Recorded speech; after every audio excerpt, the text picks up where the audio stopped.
Hello everyone, I'm Rahul from Dabble Labs, and this week I'm back with another Alexa skill tutorial. The topic for this video is adding multilingual support to an Alexa skill. Some people also like calling it localization. So as you all know that Alexa supports more than one language, and also for one particular language it supports more than one dialect. For example, it supports different languages like English, Hindi, German, French, etc. And different dialects it supports English India, English US, and so on. So if you want to add support for these languages in your skill, the process is pretty straightforward when it comes to the interaction model. But when it comes to responses, then it creates a bit of an issue. So in this tutorial, I'm going to show you how you can just make a few tweaks to your code base and add support for as many languages as you want. So without wasting any further time, let's get straight into the development part and see how it's done. So to begin with, I've created a skill which contains a single intent which handles just the launch request, and it has a simple welcome message for for you to understand how basic this skill is. So I'll simply say open localization demo.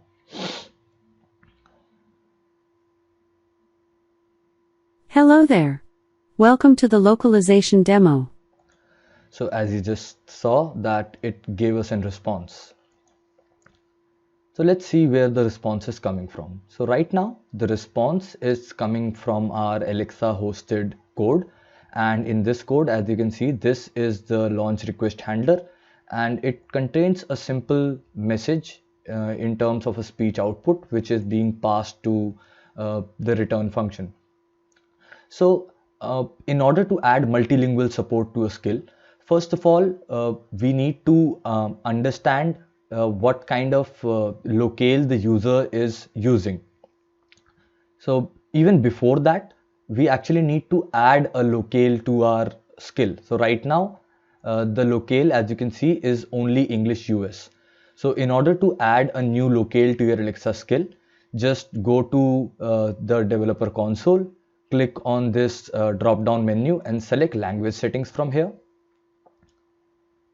Once you've done that, you can click on add new language and select any new language of your choice.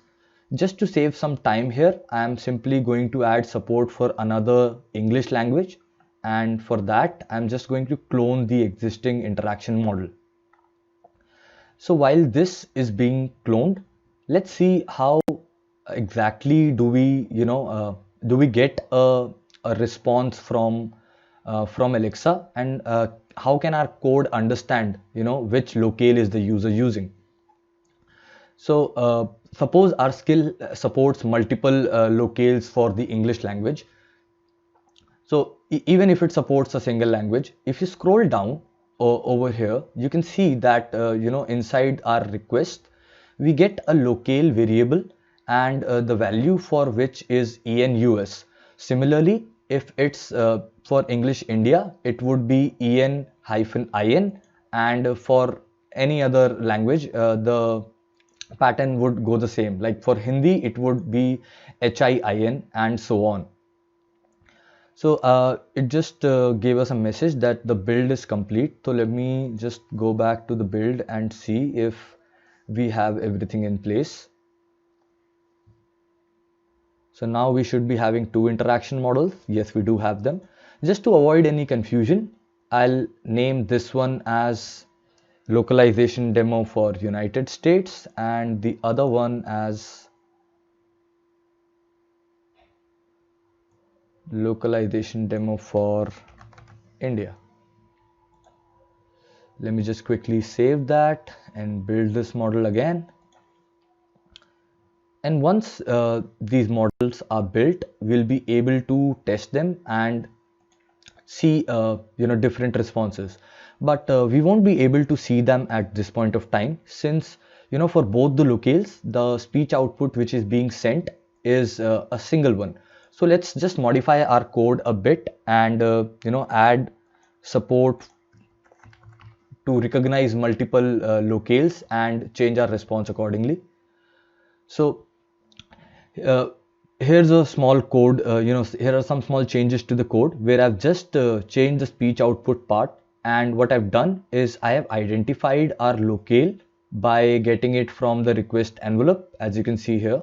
And this would resolve to EN, EN US, or any other relevant language key from as per our interaction model.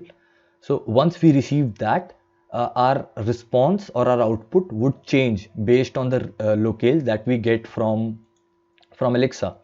So since our models are now built, let's try and see how this particular thing functions. So I'll go to the test console and I will say open localization demo for India.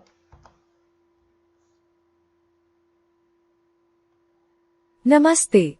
Your locale is set to English India. As you can see here, the response that we specified for ENIN, it gave us that particular response. And similarly, if we change the language back to English US and say open localization demo for United States, it would give us a different Hello message. there. Your locale is set to English US. So in an ideal scenario, this is how you would do things.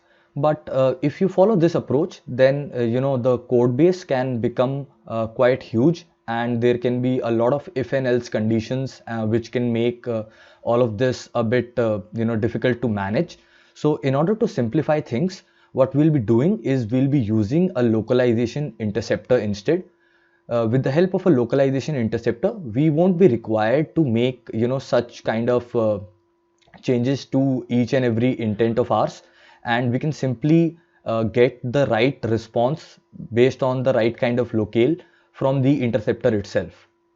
So let's see how that would look like. So I would simply copy and paste the code that I've kept ready. So this is how our final code would look like. So just mentioning a few changes that we've done here. So we've added the abstract request interceptor along with the request handler and the exception handler, and we've defined a localization interceptor.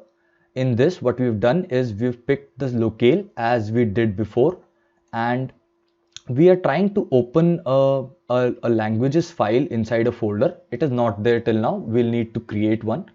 So let's just go out there and create a new folder first. The folder would be called languages, and inside this folder let's create a new file, and I'll call this enin.json.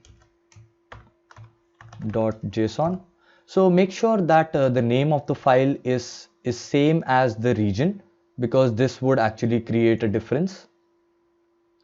The next file we'll create is enus.json,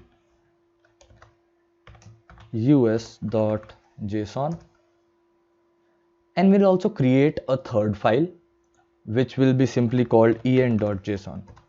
I'll tell you why we need these different files and why do we especially need the third one. So what we need to do here is, since it's a JSON file, we'll simply create a new key and value pair, you can say, and the key would be greeting and the value would be a welcome message. So in this case, since we had two different welcome messages, I'll just go back and copy paste those two different welcome messages as they were. So for the Indian region, the message was this. I'll save it. For the US region, the message, okay,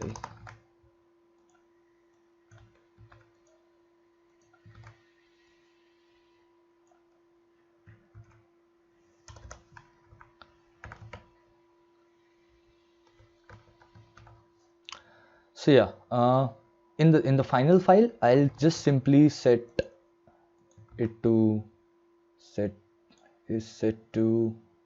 I'll say none right here. I'll tell you why, but let's say default. So let's just save and deploy all of this.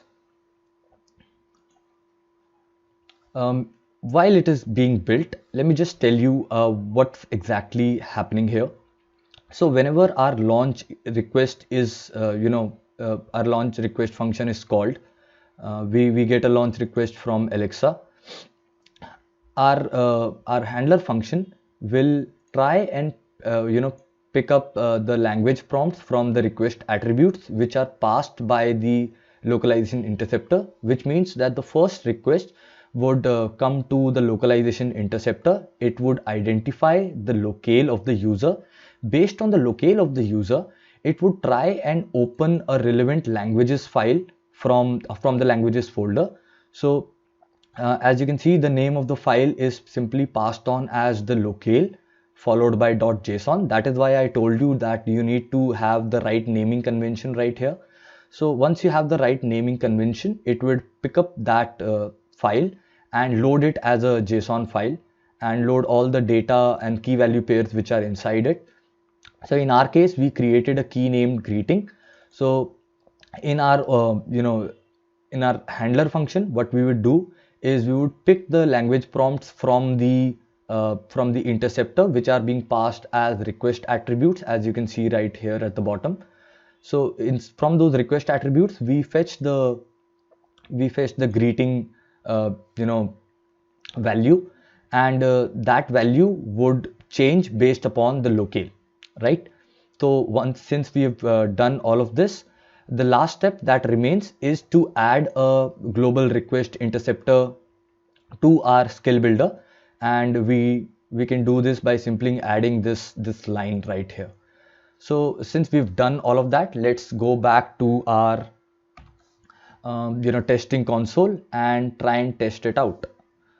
So let's test it for the English language. I'll say open localization demo for United States.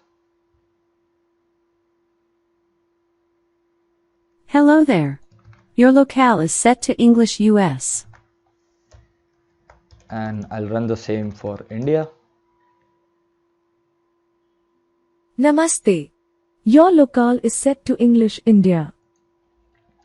So as you just saw, that things are running pretty well, and by using this approach, you can add localization support to any of your skills, and by doing this, you won't be able, you won't be required to make all changes in your code base itself, and you can manage the responses in separate language files as we have done here, which is an ideal approach to do things. One last note before we end this tutorial is that why we've added this en.json file. So the reason for doing this is, suppose you add a support for a language from here. You just go to the language settings, and someday you add a support. For example, if you just go there and say I'll add support for English AU, and you forget to add a language file right here and add responses for that particular region. So the skill would fail in that scenario, since our relevant language file would not be found. So that is why we've kept this under a try and except block, and in that scenario where a particular language file is not found, it will default to just the first 2 digits followed by the JSON file, which is you can say a default file in our case. So this is that file, and if it doesn't find any other relevant language file, it would default to the values given in this file, and the skill would still run smoothly. With this, we've reached the end of the video. If you have any questions, feel free to ask them in the comment section below, and we'll try and answer them as quickly as we can. Also, if you enjoyed watching this, don't forget to like the video and share it as much as you can. Also, if you're new to the channel, then don't forget to hit the subscribe button and subscribe to our channel. Alright, I'll see you in the next video. Goodbye.